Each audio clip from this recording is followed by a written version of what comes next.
Hello दोस्तों, कैसे हैं आप लोग। आज हम लोग रुद्रा स्मार्ट कोचिंग क्लासेस में आप सभी का स्वागत करता हूं। आज उत्तर प्रदेश की बोली के बारे में हम लोग चर्चा करेंगे।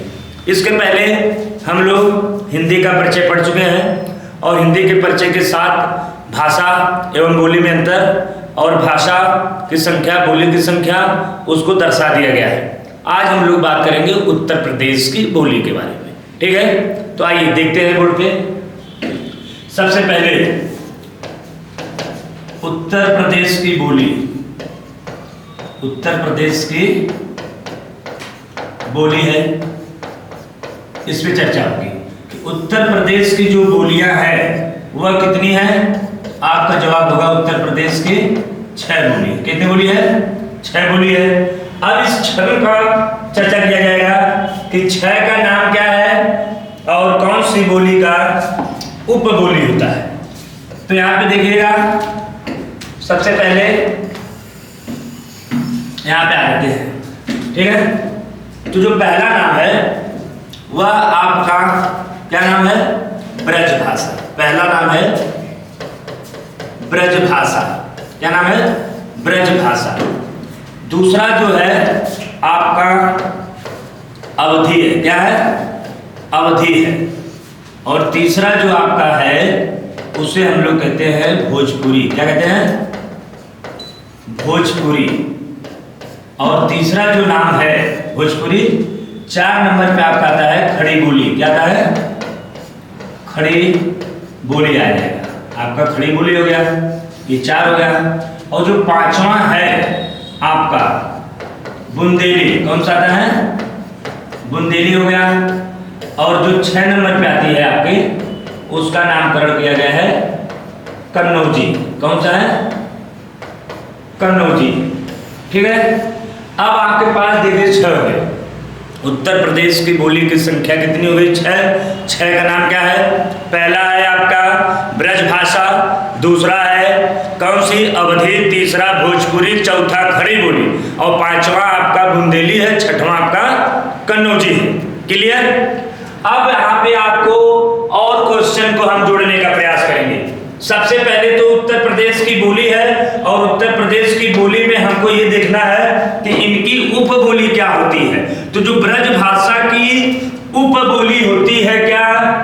अवधी की उपबोली क्या होती है? भोजपुरी की उपबोली क्या होती है? और खड़ी बोली की उपबोली क्या होती है? बुंदेली की उपबोली क्या होती है? और कन्नौजी की उपबोली क्या होती है? इनके बारे में चर्चा किया जाएगा। आपको कल की क्लास में बताया गया था कि बोली की संख्या 18 होती है और उपबोली की संख्या 5 होती है। उसमें ये बताया गया था कि जो पश्चिमी हिंदी है, पश्चिमी हिंदी में आपका ब्रजभाषा आता है, खड़ी बोली आता है, कन्नौजी आता है, बुंदेली, बांगरू। और पूर्वी साइड में अवधी, बघेली, छत्तीसगढ़ी का प्रयोग किया गया था। और आपका बिहारी हिंदी में भोजपुरी, मगही, मैथिली का बात किया गया था।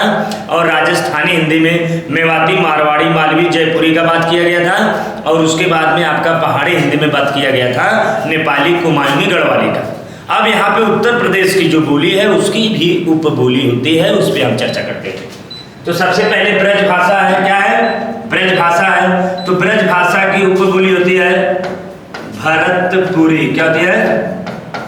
भरतपुरी। भरतपुरी पहला, दूसरा भरतपुरी, डांगी, तीसरा बुक्सा। क्या है? बुक्सा। 4 नंबर है ग्वालियरी। क्या है? ग्वालियरी। और 5वां आपका हो जाएगा माथुरी। कौन सा हो जाएगा? माथुरी। अब आप देखें यहाँ पे आपका 1 हो गया, 2, 3, 4, 5। ये आपका जो है कि बोली हो गया, किसका बोली हो गया? उत्तर प्रदेश की बोली की उपबोली हो गया। और वो भी ब्रजभाषा का। कौन सा है? ब्रजभाषा का हो गया। अब अवधी में उपबोली आता है बैसवाड़ी। कौन सा आता है? बैसवाड़ी। मिर्जापुरी। बैसवाड़ी की बात क्या है? मिर्जापुरी, बैसवाड़ी, मिर्जापुरी, बनहौखी। क्या है? बैसवाड़ी। बेसवाड़ी, मिर्जापुरी, बनहोगी। ये आपका आता है किसके अंतर्गत? ये आपका अवधि में आता है। और भरतपुरी, डांगी, बुक्सा, ग्वालियरी, माथुरी किसके अंतर्गत आती है आपका? ये आपका आता है ब्रज भाषा। अब भोजपुरी में क्या है? भोजपुरी में गोरखपुरी, भोजपुरी की जो उपबोली है गोरखपुरी। पहला क्या है? गोरखपुरी है, पहला गोरखपुरी हो गया। दूसरा हम कह सकते हैं गोरखपुरी सोनपारी। क्या कहेंगे? सोनपारी। फिर हम तीसरा कह देंगे छपरिया, छपरिया। चौथा कह देंगे सिवान। क्या कह देंगे? सिवान। पांचवा कह देंगे सारण। छठवां मघेसी। कौन सा है? मघेसी है। ठीक है। अब गोरखपुरी, सोनपारी, छपरिया, सिवान, सारण, मघेसी ये आपका भोजपुरी का उपबोली है। क्लियर? आगे बढ़ते हैं। खड़ी बोली की उपबोली भी होती है। तो खड़ी बोली की जो उपबोली है पहला का नाम क्या है? पूर्वी कौरवी। कौन सी है? पूर्वी कौरवी। पूर्वी कौरवी है। दूसरा है पश्चिमी कौरवी। कौन सा है? पश्चिमी कौरवी है। तीसरा आपका है पहाड़ ताली। कौन सा है? पहाड़ ताली। चौथा है बिजनौरी। कौन सा है? बिजनौरी। यहाँ पे लिख दे रहे हैं बिजनौरी। ये आपका चार जो होता है ये आपका खड़ी बोली की क्या है? उपबोली है। और हम बात करते हैं अब बुंदेली की उपबोली। तो बुंदेली में लोहाती आता है। क्या आता है? लोहाती, राठौरी और आपका एक होता है बनाफरी। कौन सा आता है? आपका लोहाती, राठौरी, बनाफरी। लोहाती का नाम कहीं कहीं देखेंगे तो लोधांती के नाम से दिया है। लोधांती, लोहाती का नाम। और जो कन्नौजी है इसका प्रयोग केवल कन्नौज में ही किया जाता है, यानी कन्नौजी की उपबोली कन्नौजी ही माना गया है। यहाँ पे उत्तर प्रदेश की बोली और उत्तर प्रदेश की बोली जो है और उसका उपबोली है वहाँ पे आपके बोर्ड पे दर्शा दिया गया है। इसे आप अपने नोटबुक में नोट कर लेंगे या इसका शार्ट स्क्रीन मारने के बाद आप इसको लिख लेंगे। क्लियर? आगे हम बढ़ते हैं। तो आपको ये बातें याद रखनी पड़ेगी कि उत्तर प्रदेश की बोली 6 होती है और 6 का नाम क्या है? पहला ब्रज भाषा, अवधी, भोजपुरी, खड़ी बोली, बुंदेली, कन्नौजी। फिर ब्रज भाषा की उपबोली भरतपुरी, डांगी, बुक्सा, ग्वालियरी और माथुरी। उसके बाद 2 नंबर पे आए किस पे? अवधी पे। तो यहाँ पे देखिए अवधी का उपबोली लिखा गया है बेसवाड़ी, मिर्जापुरी, बनहोगी। भोजपुरी की उपबोली लिखी गई है गोरखपुरी, सोनपारी, सकरिया, सिवान, छपरिया, सारण, मधेसी। खड़ी बोली की उपबोली लिखी गई है पूर्वी कौरवी, पश्चिमी कौरवी, पहाड़ ताली, बिजनौरी। और बुंदेली की उपबोली लिखी गई है लोहाती, राठौरी और बनाफरी। क्लियर? आगे बढ़ते हैं, हम लोग देखते रहिएगा। आगे बढ़ते हैं। तो इसमें आगे का पॉइंट है, अभी हम क्या है कि ब्रज भाषा को दर्शाएंगे। अभी आपका जो पहला पॉइंट है ब्रज भाषा, इसको दर्शाने जा रहे हैं कि ब्रज भाषा जो है हम लोग किसे कहते हैं। तो पहले आप देखिएगा ये क्या लिखे हैं? ब्रज भाषा। ब्रज भाषा, ब्रज भाषा है ये आपका ब्रज भाषा। अब ब्रज भाषा से संबंधित सवाल आपको पता चलेगा। अभी तो आपको पता था कि ब्रज भाषा पश्चिम साइड की बोली है, पश्चिम साइड की बोली है, सबसे पहले बताए थे। फिर मैंने कहा उत्तर प्रदेश की बोली में भी ब्रज भाषा आती है। अब अगला क्वेश्चन आएगा कि ब्रज भाषा की उपबोली क्या थी, तो उसको भी मैंने बता दिया भरतपुरी, डांगी, बुक्सा, ग्वालियरी और माथुरी। क्लियर? अब आगे और क्वेश्चन बनते हैं, अब उसको देखेंगे। तो ब्रज भाषा का सबसे पहले ब्रज भाषा का जो प्राचीन नाम क्या नाम है? हम कहेंगे ब्रज भाषा का प्राचीन नाम क्या है? तो ब्रज भाषा का जो प्राचीन नाम है उसका नाम क्या है? सूरसेन। क्या नाम है? सूरसेन। अब देखिए यहाँ पे ये क्वेश्चन आपको पता चल गया। अच्छा, ब्रज भाषा का प्राचीन नाम भी होता है और उसका नाम क्या है? सूरसेन है। क्लियर? अगला क्वेश्चन यहाँ पे बनेगा कि ब्रज भाषा जो है, ब्रज भाषा का विकास, ब्रज भाषा का विकास किस अपभ्रंश से हुआ है? किस अपभ्रंश से हुआ है? तो ब्रज भाषा का जो विकास हुआ है वह सौरसेनी अपभ्रंश से हुआ है। किससे हुआ है? सौरसेनी। ये सौरसेनी अपभ्रंश देख रहे हैं, इससे आपका ब्रज भाषा का विकास हुआ है और प्राचीन नाम ब्रज भाषा का क्या है? सूरसेन। देखिए क्वेश्चन और जुड़ गया हमारे पास। नेक्स्ट क्वेश्चन है ब्रज भाषा से ही रिलेटेड। इसमें यदि पूछ दिया जाए कि ब्रज भाषा का केंद्र कहाँ पे है, क्या पूछेगा? ब्रज भाषा का केंद्र। तो ब्रज भाषा का जो केंद्र है आपका, तो आप क्या बताएंगे? मथुरा बताएंगे। क्या बताएंगे? मथुरा, या मथुरा के बाद क्या है? इसका दूसरा नाम वृंदावन। वृंदावन, मथुरा या वृंदावन, यानी ब्रज भाषा का जो ये केंद्र दिख रहा है, ब्रज भाषा का केंद्र, तो कहाँ पे है? मथुरा में है, या आपका जवाब होगा कहाँ पे है? वृंदावन में। अगला क्वेश्चन इसी में जुड़ता है। आपको पहले पता चल गया कि ब्रज भाषा की उपबोली है, ब्रज भाषा उत्तर प्रदेश की बोली है, ब्रज भाषा पश्चिमी हिंदी की बोली है। और अब आपको पता चल रहा है कि ब्रज भाषा का प्राचीन नाम सूरसेन है, ब्रज भाषा का जो केंद्र है वह मथुरा या वृंदावन है, और ब्रज भाषा का विकास किस अपभ्रंश से हुआ? सौरसेनी से। और अपभ्रंश क्या होता है मैं आपको एक्सप्लेन कर चुका हूँ कि अपभ्रंश का अर्थ बिगड़ा हुआ, टूटा हुआ, भ्रष्ट होता है। अपभ्रंश मूलतः 4 प्रकार के होते हैं: सौरसेनी, मागधी, अर्धमागधी, खस। इसके अलावा लहदा एवं पंजाबी का विकास पैसाची से होता है और सिंधी भाषा का विकास ब्राह्मण से होता है। और मैंने आपको कल बताया था कि सिंधी भाषा को भारतीय संविधान में 21वां संविधान संशोधन अधिनियम द्वारा सन 1967 में जोड़ा गया था। क्लियर? आगे बढ़ते हैं। तो यहाँ पे ब्रज भाषा का केंद्र हो गया कहाँ? मथुरा या वृंदावन। और ब्रज भाषा का प्राचीन नाम हो गया कहाँ पे? या सूरसेन। और इसका विकास किससे हुआ है? सौरसेनी अपभ्रंश से। नेक्स्ट क्वेश्चन इसी में हम ऐड करते हैं। अगला क्वेश्चन देखिएगा कि जो ब्रज भाषा है, ब्रज भाषा का यदि पूछा जाएगा अर्थ क्या होता है? ब्रज भाषा का अर्थ क्या होता है? तो आपका जवाब होगा कि जो ब्रज भाषा का अर्थ होता है वह आपका क्या होता है?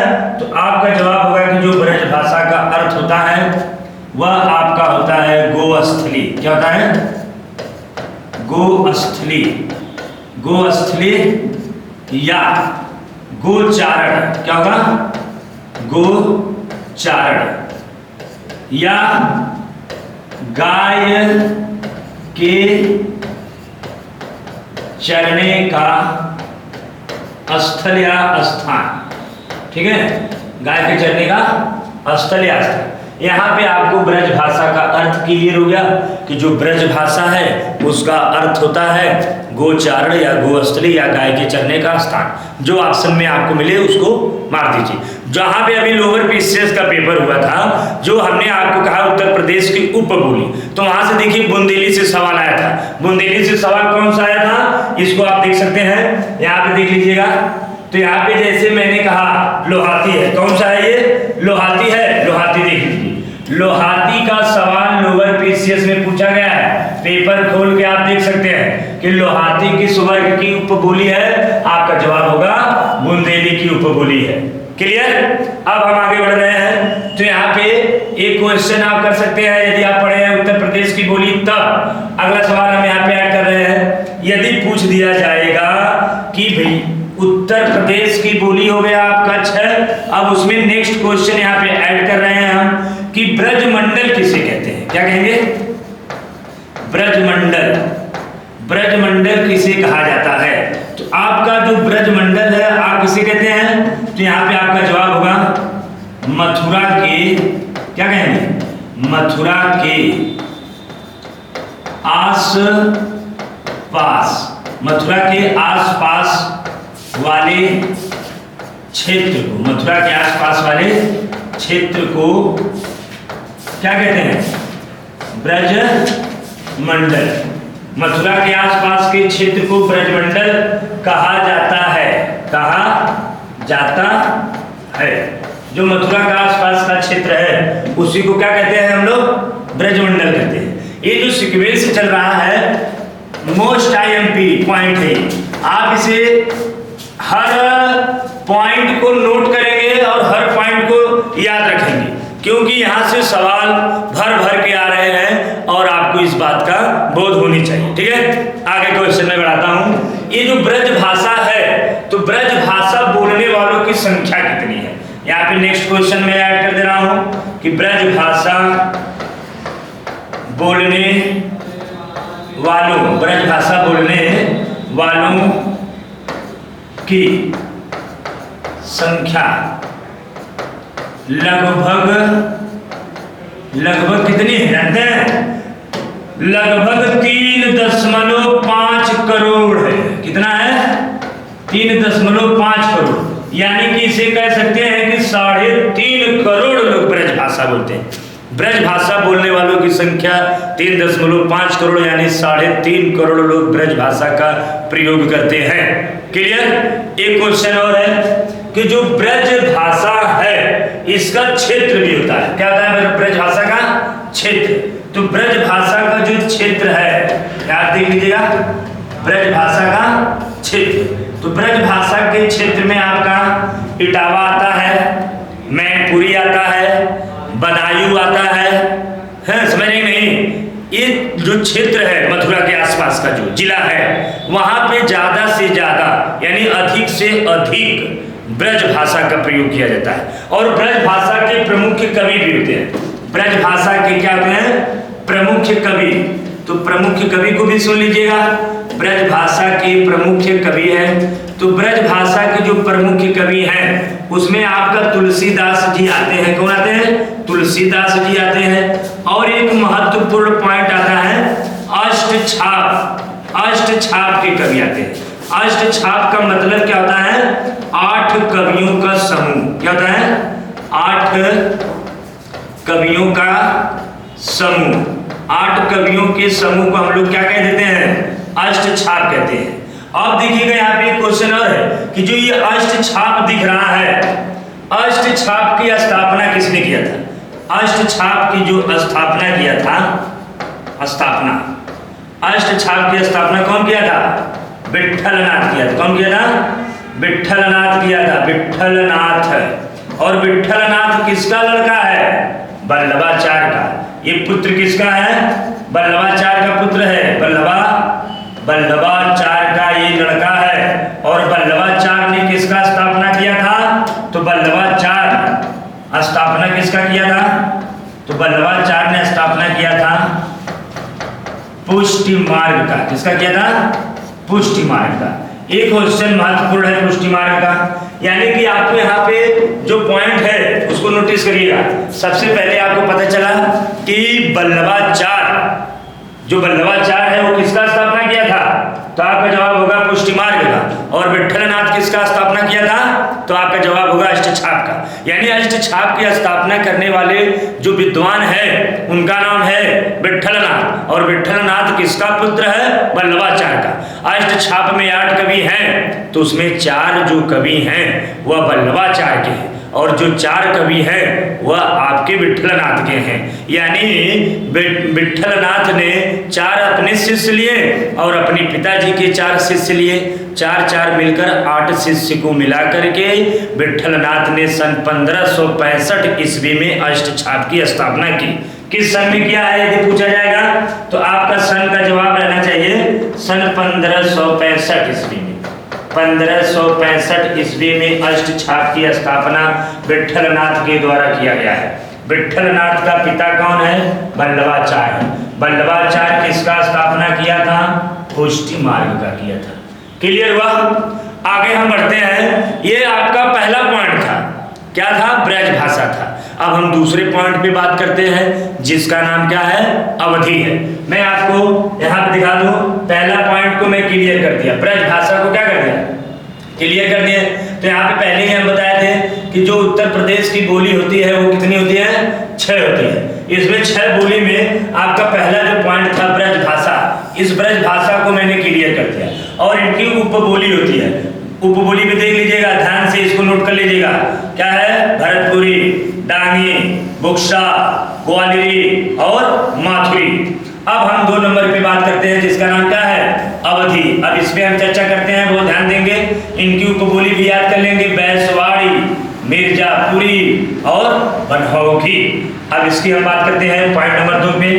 तो आप पॉइंट नंबर 2 को भी नोटिस करते रहिएगा और पॉइंट नंबर 2 को आप लिखते रहिएगा अपने नोटबुक में, ठीक है। तो आइए हम लोग बात करते हैं अब अवधि पे। किस पे बात करेंगे, अवधि पे बात करते हैं। तो यहाँ पे हम लिख दे रहे हैं अवधि। अब बात होगी अवधि पे। अभी तक बात किस पे हो रही थी, आपका ब्रज भाषा पे हो रही थी, अब अवधि पे बात होगी। तो सबसे पहले अवधि जो है, हम कह सकते हैं कि अवधि का केंद्र कहाँ है। सबसे पहला क्वेश्चन, अवधि का केंद्र। तो आपका जवाब होगा कि जो अवधि का केंद्र है वह आपका अवध है। क्या है, अवध, या हम कह सकते हैं अयोध्या। अवध या अयोध्या, ये आपका केंद्र हो गया। अवध या क्या हो गया, अयोध्या आपका केंद्र हो गया किसका, अवधि बोली का। सबसे पहले जिस प्रकार से मैंने कहा ब्रज भाषा का केंद्र कहाँ है, मथुरा या वृंदावन है, ठीक उसी प्रकार से अवधि का केंद्र कहाँ पे है, अवध या अयोध्या है। और अवधि बोलने वालों की संख्या कितनी है, इसे देखा जाएगा।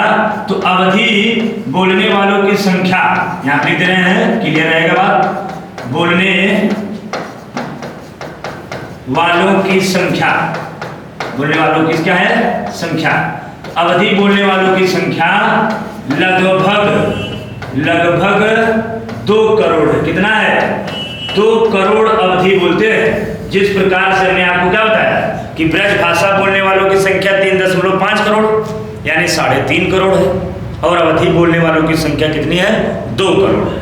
और यहाँ पे जो अवधि बोली है, आप जानते हैं कि अवधि बोली पूर्वी साइड की है। किस साइड की है, पूर्वी। मैंने उत्तर प्रदेश की बोली से पहले बोली को पढ़ाया है जिनकी संख्या 18 है। तो वहाँ पे मैंने कहा पूर्वी हिंदी का नाम क्या है, अवधि है, बघेली है, छत्तीसगढ़ी है। 3 बोलियां हैं पूर्वी साइड में, लेकिन जो सबसे प्रिय बोली है उसका क्या नाम है, अवधि है। तो यहाँ पे एक क्वेश्चन बनता है कि पूर्वी या अवधि बोली, यहाँ पे लिख दे रहे हैं अवधि बोली पूर्वी हिंदी में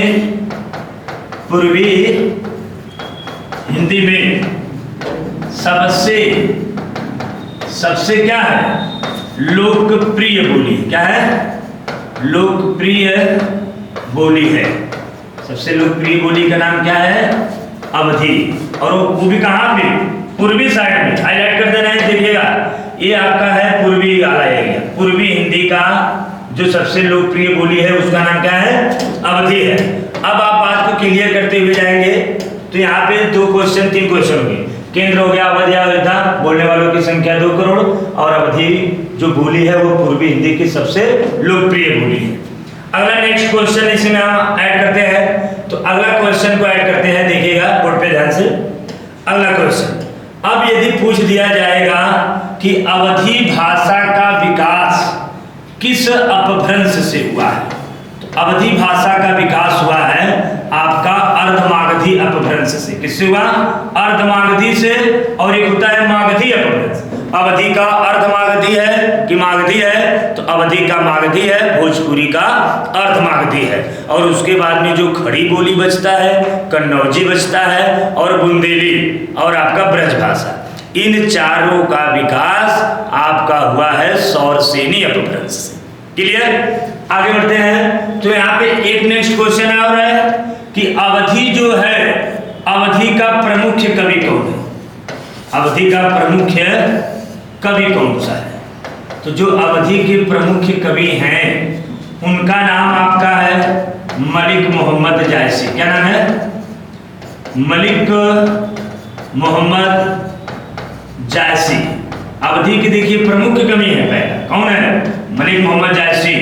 दूसरा है उस्मान। कौन है, उस्मान।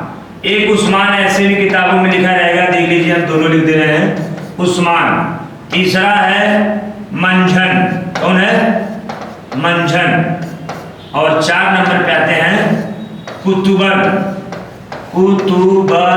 कौन आएगा, कुतुबन।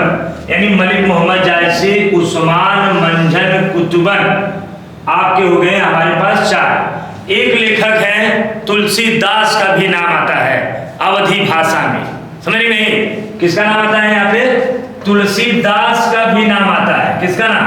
तुलसीदास को भी अवधि के प्रमुख कवि माने जाते हैं, क्योंकि जो रामचरितमानस है, कवितावली, विनय पत्रिका, दोहावली है, हनुमान बाहुक, रामलला, नहचू है, बरवे रामायण है, तो इन सब के लेखक में इनका एक रचना अवधी भाषा में लिखा गया है, इसलिए तुलसीदास को भी अवधि के प्रमुख कवि के अंतर्गत रखा गया है। और मलिक मोहम्मद जायसी है, तो मलिक मोहम्मद जायसी की रचना है, यहाँ कौन है? मलिक मोहम्मद जायसी। इनकी रचना का नाम क्या है? कमेंट करके आप लोग बताइए, ठीक है, कमेंट करके आप लोग मलिक मोहम्मद जायसी की रचना, उस्मान की मंजन कुतुबन की रचना के बारे में बताएंगे। तुलसीदास का मैंने बता दिया, क्लियर। अब आपका पॉइंट नंबर आता है थर्ड, आपका ब्रज भाषा हो गया, अवधि हो गया, अब हम लोग आते हैं भोजपुरी। कितने नंबर पे आते हैं? भोजपुरी पे आते हैं, आपको क्रमबद्ध चलेगा। अब हम लोग थर्ड नंबर पे आते हैं, जिसका नाम क्या है? भोजपुरी। अब हम भोजपुरी पे बात करते हैं, ठीक है, किस पे बात करेंगे? भोजपुरी पे बात करते हैं। यहाँ पे हम लिखते हैं कौन सा? भोजपुरी। और भोजपुरी का जो उपबोली है वो आपको मैंने बता दिया है। उपबोली क्या है भोजपुरी का? गोरखपुरी, सोनपारी, सखरिया, सिवान, छपरिया, मघेसी, सारण, क्लियर। और भोजपुरी जानते हैं बिहारी हिंदी है। अब सबसे पहले तो ये क्वेश्चन बनेगा कि भोजपुरी का केंद्र कहाँ पर है? केंद्र से एक सवाल आते हैं, आप इसे लर्न कर लेंगे। केंद्र कहाँ पे है? तो सबसे पहले आप बताएंगे भोजपुरी का केंद्र भोजपुर है। कहाँ पर है? भोजपुर। और ये भोजपुर है क्या? भोजपुर बिहार में एक गांव है। भोजपुरी जो पड़ा है नाम, यह बिहार का एक गांव था जिसका नाम था भोजपुर। उसी भोजपुर के गांव के नाम पर पड़ गया क्या? भोजपुरी, क्लियर। अब भोजपुरी शब्द का जो केंद्र है आपका कहां पर है? भोजपुर। अब दूसरा बात बनेगा कि भोजपुरी का विकास किस अपभ्रंश से हुआ? तो मैंने अभी बताया कि अर्धमागधी से हुआ। अब भोजपुरी बोलने वालों की संख्या कितनी है, ये क्वेश्चन है। तो भोजपुरी बोलने वालों की संख्या, बोलने वालों की संख्या, तो भोजपुरी बोलने वालों की संख्या जितना ब्रज भाषा का है, यानी 3.5 करोड़ है। कितना है? 3.5 करोड़, यानी जितना ब्रज भाषा का प्रयोग करते हैं उतना ही हमारा भोजपुरी का प्रयोग किया जाता है। और जिस प्रकार से ब्रज भाषा का जो क्षेत्र था, मैंने बताया मथुरा था, वृंदावन जहाँ पे, फिर उसके आसपास के जिले हैं, एटा है, बदायूं है, हाथरस है, धौलपुर है, समझ रहे हैं, उस जिले में प्रयोग किया जाता है। उसी प्रकार से भोजपुरी शब्द का भी प्रयोग किया जाता है। गोरखपुर है, छपरिया, सिवान है, मघेसी है, चंपारण है। फिर हम अपने घर आते हैं तो गोरखपुर है, आजमगढ़ है, बलिया है, मऊ है, बस्ती है, जौनपुर है, फिर उसके बाद में बनारस है। इन सब जिलों में भोजपुरी बोली जाती है और इनकी संख्या बोलने वालों की कितना है? 3.5 करोड़, यानी 3.5 करोड़ है। अब आप यहाँ पे एक क्वेश्चन और देखेंगे कि जो भोजपुरी शब्द है, कौन है? भोजपुरी शब्द। यह भोजपुरी शब्द का प्रयोग, भोजपुरी शब्द का प्रयोग सर्वप्रथम किसने किया था, ये आप बताइएगा। सर्वप्रथम किसने किया था आप बताएंगे? उसका नाम है अंग्रेजी विद्वान। कौन है? अंग्रेजी विद्वान।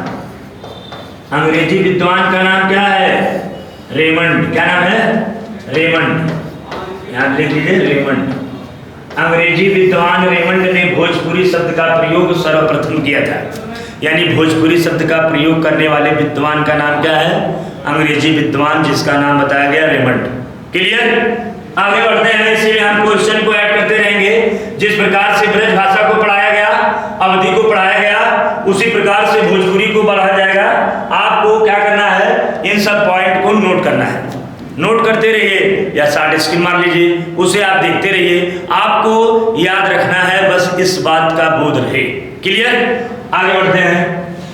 अब भोजपुरी का केंद्र भोजपुर हो गया और भोजपुर बिहार का एक गांव है। यहाँ पे लिख दे रहे हैं ताकि आप जानते रहिएगा। बिहार में एक गांव था जिसका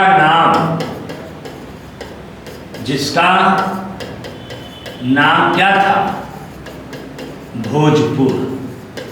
अब इसी गांव के नाम पर पड़ गया क्या? भोजपुरी। क्या पड़ गया? भोजपुरी पड़ गया। क्लियर? अब यहाँ पे नेक्स्ट क्वेश्चन हम ऐड करते हैं।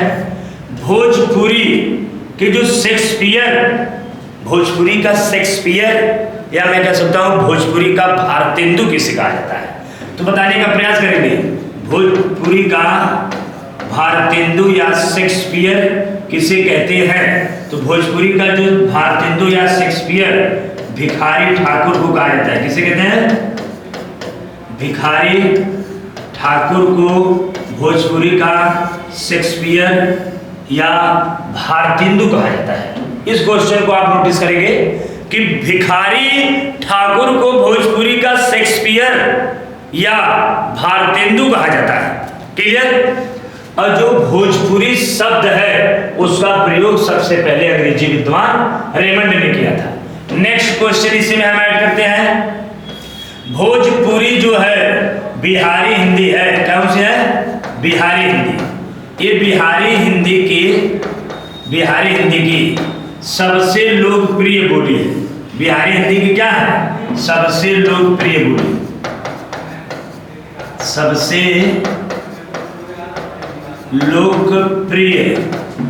लोकप्रिय बोली है। जिस प्रकार से, इस बात को ध्यान रखेंगे, लोकप्रिय बोली है क्योंकि जिस प्रकार से अवधी था और अवधी सबसे लोकप्रिय बोली किस वर्ग की थी? पूर्वी की। उसी प्रकार से भोजपुरी किस वर्ग की सबसे लोकप्रिय बोली है? तो आपका जवाब होगा कि बिहारी हिंदी है, तो बिहारी की सबसे लोकप्रिय माना जाएगा। क्लियर? आगे बढ़ते हैं और एक बात याद रखेंगे, भोजपुरी भारत के बाहर विदेशों में भी बोला जाता है। भोजपुरी का प्रयोग भारत के बाहर विदेश में भी इसका प्रयोग होता है। जैसे मॉरिशस, सुरिनाम, फिजी, त्रिनिडाद, गुयाना, 5 ऐसा विदेश है जहां पर भोजपुरी का प्रयोग किया जाता है। आपको यहाँ पे हम दर्शा दे रहे हैं बोर्ड पे लिखकर, क्लियर कर लीजिएगा। देख लीजिए बच्चे, सबसे पहले हम यहाँ पे देखते हैं, यहाँ पे देखिएगा एरो का चिन्ह को ध्यान रखते रहिएगा, आपका क्लियर होगा। भोजपुरी भारत के बाहर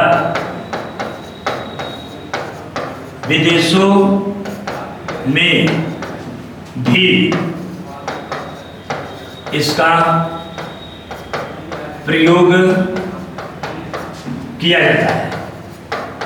जाता है।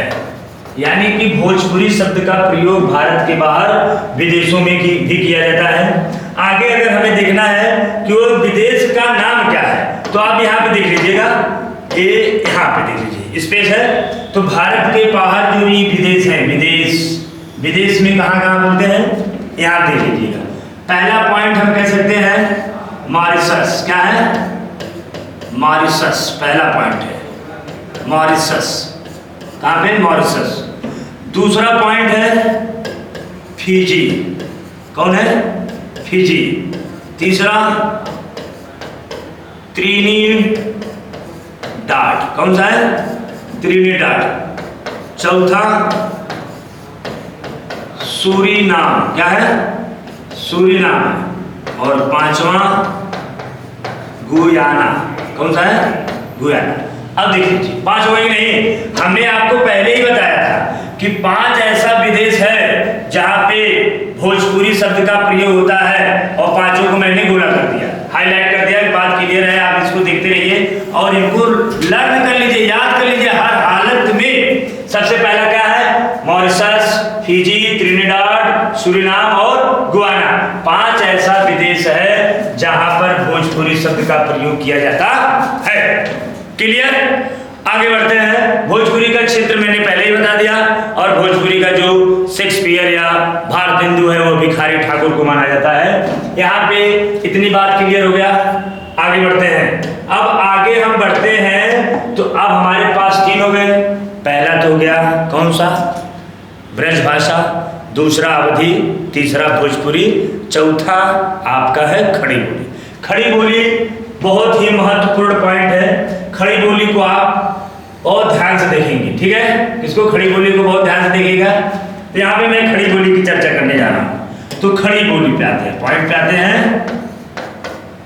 खड़ी बोली कौन सा है? ये खड़ी बोली है। अब आप देखिए खड़ी बोली पे बातें होंगी, खड़ी बोली को देखिएगा। तो सबसे पहले खड़ी बोली का केंद्र कहाँ है? केंद्र। तो खड़ी बोली का जो केंद्र है वह कहाँ पे माना जाता है? मेरठ या दिल्ली के आसपास का क्षेत्र को माना जाता है। कहाँ पे? मेरठ, मेरठ या दिल्ली के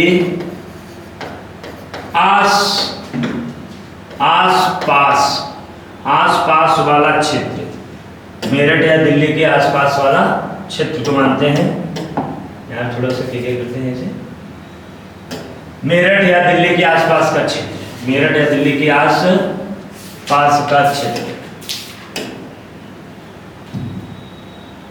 आसपास का क्षेत्र।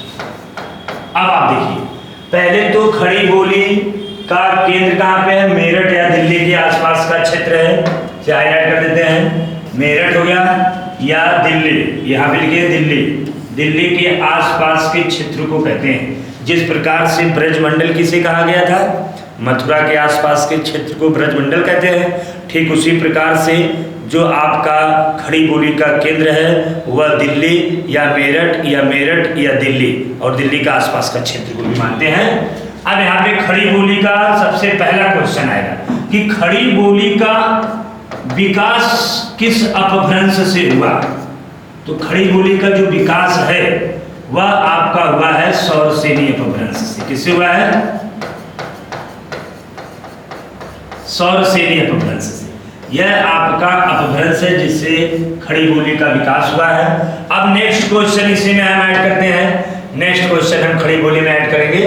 तो सबसे पहले आपका क्वेश्चन जो होगा, खड़ी बोली का केंद्र मेरठ या दिल्ली के आसपास का क्षेत्र, खड़ी बोली का विकास सौरसेनी से हो गया। अगला क्वेश्चन यहाँ पे ऐड होता है कि खड़ी बोली बोलने वालों की संख्या कितनी है? तो खड़ी बोली बोलने वालों की संख्या 2 करोड़ है। कितनी है? 2 करोड़ है। अब खड़ी बोली का अन्य नाम क्या है?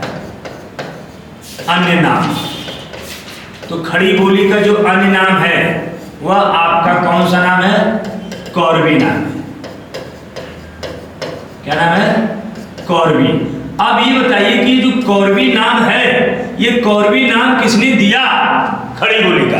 तो आपका जवाब होगा राहुल सांस्कृत्यायन। ठीक है, कौन दिया? राहुल सांस्कृत्यायन ने खड़ी बोली का नाम क्या दे दिया है? कौरवी दिया है। उसी प्रकार से नेक्स्ट क्वेश्चन बनेगा कि खड़ी बोली को गंवारू किसने बताया? क्या बताया? गंवारू। अब आप बताइए कि खड़ी बोली को गंवारू किसने कहा था? कौन ऐसा विद्वान था जो खड़ी बोली को गंवारू कहा था? क्या कहा था? गंवारू। तो खड़ी बोली को गंवारू किसने कहा था? तो उस विद्वान का नाम है अब्दुल हक। क्या नाम है? अब्दुल हक ने खड़ी बोली को क्या कहा है? गंवारू कहा है। अब खड़ी बोली का एक दूसरा नाम है कौरवी, और कौरवी नाम किसने दिया? तो आपका जवाब होगा कि जो कौरवी नाम दिया गया है वह राहुल सांस्कृत्यायन के द्वारा दिया गया है। और खड़ी बोली को गंवारू किसने कहा है? तो खड़ी बोली को गंवारू कहने वाले विद्वान का नाम है अब्दुल, क्या नाम है? अब्दुल हक ने कहा। ठीक है, नेक्स्ट एक क्वेश्चन और यहाँ पे बनेगा कि खड़ी बोली को परदेसी किसने कहा था? परदेसी। खड़ी बोली को जो परदेसी है किसने कहा था? तो खड़ी बोली को परदेसी कहे थे, कौन कहा था? भारतेंदु हरिश्चंद्र कहते। कौन कहा था? भारतेंदु हरिश्चंद्र कहते। भारतेंदु हरिश्चंद्र ने खड़ी बोली को क्या नाम दे दिया है? तो आपका जवाब होगा परदेसी। एक विद्वान और है जिसका नाम आपको यहाँ पे बोर्ड पे दिखा दे रहे हैं, इसका नाम पूछा गया था एग्जाम में, तो इनका नाम पे हम लोग है लिख देते हैं। खड़ी बोली का ये खड़ी बोली है। खड़ी बोली को टंकसाली कौन कहा? टंकसाली। देखिए यहाँ ये वाला क्वेश्चन है महत्वपूर्ण। टंकसाली किसने कहा है खड़ी बोली को? तो टंकसाली कहे हैं कोई ऐसा, जैसे हम कहें कि विद्वान है, अलग अलग विद्वान ने अलग अलग नाम दिया है और उनके अनुसार आपको नाम को याद रखना पड़ेगा। क्लियर? तो यहाँ पे एक होता है टकसाल, ये लिखेंगे टंकसाली। टकसाल का मतलब ये होता है जहाँ पर सिक्का ढाला जाता है। ये टंकसाली है, ये खड़ी बोली का नाम दिया गया है। किस विद्वान ने दिया है आपको ये बताना है। तो विद्वान का नाम है गिलक्राइस्ट। क्या नाम है? गिलक्राइस्ट। गिलक्राइस्ट ने खड़ी बोली का नाम क्या दिया है? टंकसाली दिया। क्लियर हो गया? यहाँ पे पहले तो हम कहें कि खड़ी बोली है उत्तर प्रदेश की बोली में आती है और पश्चिम हिंदी के अंतर्गत आती है। अब आपको पता चला खड़ी बोली की भी उपबोली होती है। मैंने अभी बताया है आगे कि कौन होता है? पूर्वी कौरवी, पश्चिमी कौरवी, पहाड़ ताली, बिजनौरी। अब हम आपको बता रहे हैं कि खड़ी बोली का केंद्र मेरठ या दिल्ली के आसपास का क्षेत्र है। खड़ी बोली का विकास और सैन्य अपभ्रंश से होता है। खड़ी बोली का नाम कौरवी है। कौरवी नाम कौन दिया? राहुल दिया है।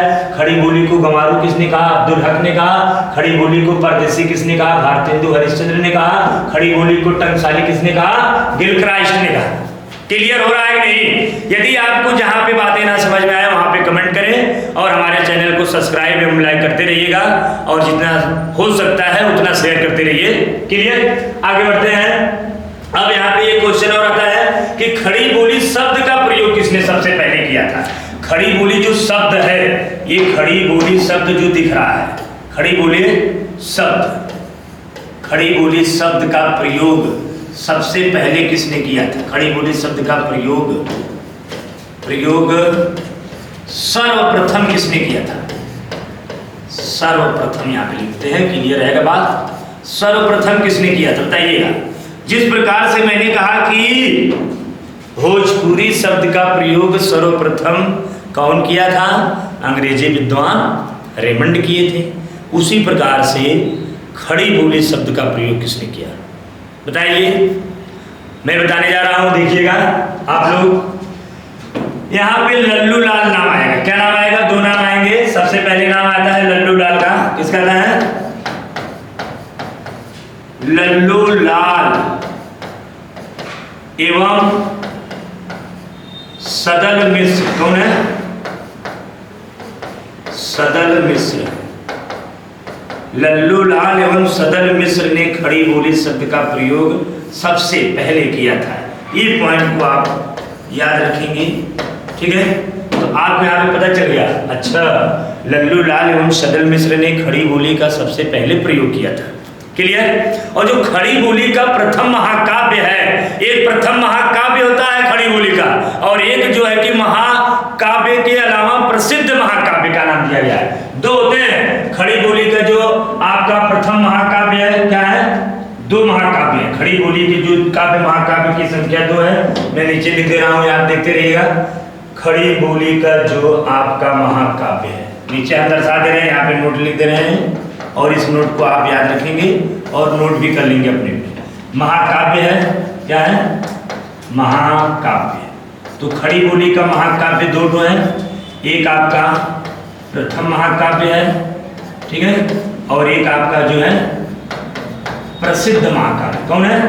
प्रसिद्ध महाकाव्य। ये दो महाकाव्य हो गए, एक प्रथम हो गया और एक प्रसिद्ध। प्रथम पूछा जाएगा तो प्रथम पे बताइएगा आपका कौन सा आता है? कामायनी आता है, कामायनी। और कामायनी के लेखक कौन है? आप सभी को पता है, जयशंकर प्रसाद है। कौन है? जयशंकर प्रसाद कामायनी के लेखक हैं, जयशंकर प्रसाद। और दूसरा जो पॉइंट बनता है, दूसरा पॉइंट, इसको नोट करिएगा, बहुत ही महत्वपूर्ण पॉइंट है। दूसरा जो पॉइंट बनता है आपका आता है कौन सा? अयोध्या सिंह उपाध्याय, जिनको हरिऔध का नाम दिया जाता है। और अयोध्या सिंह उपाध्याय की रचना का नाम, महाकाव्य का नाम क्या है? प्रिय प्रवास। क्या नाम है? प्रिय प्रवास। ये प्रिय प्रवास के लेखक हैं, चाहे तो हम लिख सकते हैं अयोध्या सिंह उपाध्याय, अयोध्या सिंह उपाध्याय लिखिए, या आप लिख सकते हैं छोटा सा हरिऔध, क्या लिख सकते हैं, हरिऔध, हरिऔध लिखिए या अयोध्या सिंह उपाध्याय लिखिए, दोनों का मतलब आपका एक ही पॉइंट होगा, ठीक है, क्लियर हुआ। अब आप यहाँ पे देखिएगा थोड़ा सा कि कामायनी के जो लेखक है, कामायनी की, वह तो आपके जयशंकर प्रसाद है, कौन है, जयशंकर प्रसाद है, लेकिन यहाँ पे प्रिय प्रवास के लेखक जयशंकर प्रसाद नहीं है, कौन है, अयोध्या सिंह उपाध्याय, जिनको हम क्या कहे हैं, हरिऔध। ये प्रथम महाकाव्य हो गया और ये आपका जो है कि प्रसिद्ध महाकाव्य हो गया, क्लियर। यानी कि यहाँ पे जो खड़ी बोली का बात किया जा रहा है और खड़ी बोली के जो प्रथम कवि, एक नोट पॉइंट लिखिएगा, मैं यहाँ पे लिख दे रहा हूँ, खड़ी बोली का यदि पूछा जाएगा, खड़ी बोली का प्रथम कवि, तो खड़ी बोली का प्रथम कवि कौन है, उनका क्या नाम है, तो बताइए, अमीर खुसरो नाम है, क्या नाम है, अमीर खुसरो, अमीर खुसरो नाम है, ये नाम याद रखिएगा। अमीर खुसरो को खड़ी बोली का प्रथम कवि कहा जाता है, और जो अमीर खुसरो है इनका वास्तविक नाम क्या है, तो अमीर खुसरो का वास्तविक नाम यहाँ पे दर्शा दे रहे हैं, देख लीजिए बोर्ड पे, अमीर खुसरो का वास्तविक नाम क्या है, वास्तविक नाम, तो अमीर खुसरो का जो वास्तविक नाम है अबुल हसन, क्या नाम है, अबुल हसन है, इनका वास्तविक नाम क्या है, अबुल हसन है। अमीर खुसरो के बारे में थोड़ा सा सुन लीजिए, अमीर खुसरो का वास्तविक नाम अबुल हसन है और अमीर खुसरो के गुरु निजामुद्दीन औलिया हैं, और निजामुद्दीन औलिया का पूरा नाम हजरत निजामुद्दीन औलिया है। अमीर खुसरो को क्या किसकी उपाधि से सम्मानित किया गया था, तूतिए हिंद की उपाधि दी गई थी अमीर खुसरो को, क्लियर। और अमीर खुसरो ने सबसे पहले मुकरिया को लिखने का प्रयास किया था, इनकी जो रचना है मुकरिया, सबसे पहले लिखने का प्रयास किस रचना को अमीर खुसरो ने किया, मुकरिया को। और इनका जो है कि आप जानते हैं गजल है और पहली भी है इनकी रचना। और अमीर खुसरो जो थे तबला सितार का आविष्कार किए थे, यानी तबला सितार के आविष्कारक किसे माना जाता है, अमीर खुसरो को माना जाता है, क्लियर। खड़ी बोली तक आपका क्लियर हो गया। अब जो बच जाता है दो पॉइंट कौन सा है, इसको भी आप देख लीजिएगा यहाँ पे थोड़ा सा, 2 पॉइंट। पहला का नाम क्या है आपका, बुंदेली, क्या है, बुंदेली था, और दूसरा पॉइंट क्या है, कन्नौजी। यही 2 पॉइंट बचता है, देखिएगा बोर्ड पे ध्यान से समझिएगा। उत्तर प्रदेश की बोली में 4 हो चुके हैं, 2 बचा है, ये आपका 5वां है, ये आपका 6वां है। तो बुंदेली का विकास और कन्नौजी का विकास, इन दोनों का विकास हुआ है किससे, सौर सेनी अपभ्रंश से हुआ है। किससे हुआ है, सौर सेनी अपभ्रंश से हुआ है। पहला बात, बुंदेली का केंद्र बुंदेलखंड है और कन्नौजी का केंद्र कन्नौज या कान्यकुब्ज में है, क्लियर। इसमें से सवाल कम से कम बनते हैं और अधिक से अधिक सवाल जो बनते हैं वो आपका ब्रजभाषा, भोजपुरी से और खड़ी बोली से बनता है, क्लियर। और मैंने आपको यहाँ पे बोर्ड पे दिखा दिया कि ये आपका जो यहाँ पे महत्वपूर्ण पॉइंट है, ये आपका किसका है, खड़ी बोली का है, ठीक है, क्लियर। फिर खड़ी बोली से ऊपर हमने आपको पढ़ाया था किसका, भोजपुरी का। अब भोजपुरी का है, अब भोजपुरी से पहले मैंने आपको किसका पढ़ाया था, आप यहाँ देख लीजिए, अवधी का है। किसका है, अवधी का है। और अवधी से पहले मैंने किसका पढ़ाया था, तो आप देख लीजिए यहाँ ब्रज भाषा है, और ब्रज भाषा से पहले सबसे पहले बात हुई थी किसकी, उत्तर प्रदेश की बोली की बात हुई थी। तो यहाँ उत्तर प्रदेश की बोली है।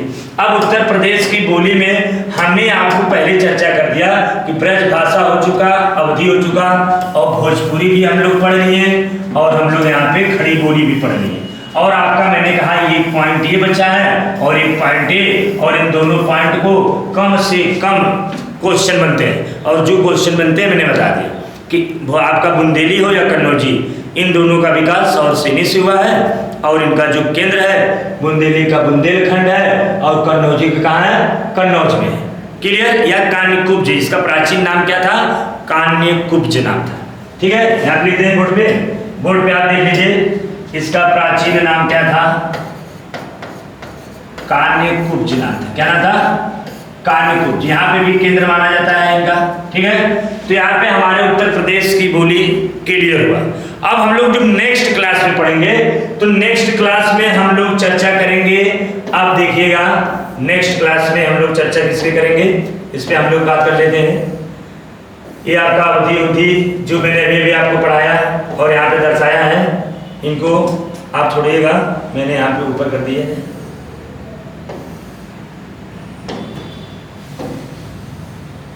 ये आपका देखिए खड़ी बोली था, यही आपका खड़ी बोली था और यहाँ पे मैंने खड़ी बोली तक आपको चर्चा कर दिया। अब आपका जो नेक्स्ट क्लास होगा, अब वो नेक्स्ट क्लास होगा आपका कुछ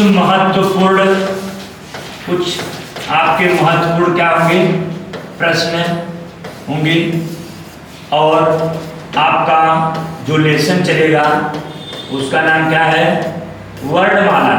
क्या हम लोग पढ़ेंगे? अब वर्णमाला पढ़ेंगे, ठीक है। और हम कल आप लोगों को 30 क्वेश्चन यानी 30 प्रश्न सॉल्व कराएंगे। क्लियर? कितना क्वेश्चन ये देख लीजिएगा बोर्ड पे, 30 क्वेश्चन हम लोग हल करेंगे कल।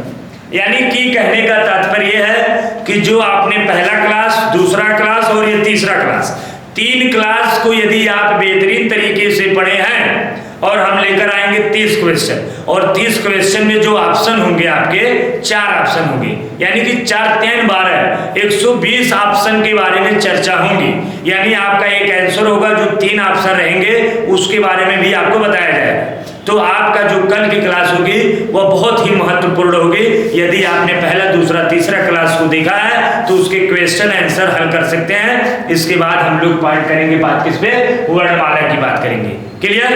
Thank you.